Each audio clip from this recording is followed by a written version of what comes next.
হরে কৃষ্ণ। তো কলি যুগে মানুষের পরিত্রাণ একমাত্র উপায় বা যুগকে রক্ষা করতে গেলে চারটা নিয়ম রয়েছে।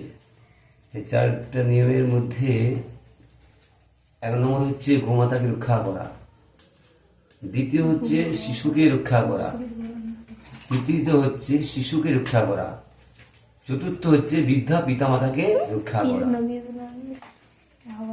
তো প্রথম যে নারীদের রক্ষা করা, তো নারীরা যাতে অসৎ সঙ্গ না করে, তো ভগবানের সেবা করে ভগবানের চিন্তা করে সুরক্ষিত করা হয়, তবেই কিন্তু এই জগৎ মঙ্গল হতে পারে।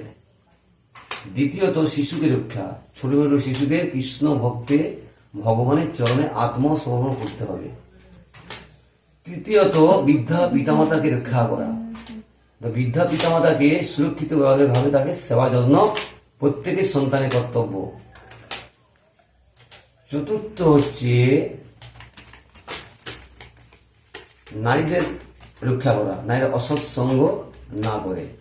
তো তাই জন্য এই চারটা যদি বিধি নিয়ম মেনে চলা হয়, তবে কিন্তু মানুষ সবাই সুখে শান্তিতে বাস করতে পারবে এবং জগৎ মঙ্গল হবে। এবং গোহত্যা যেদিন আমাদের দেশে হবে না, সেদিনই আমাদের জগৎ মঙ্গলময় হবে।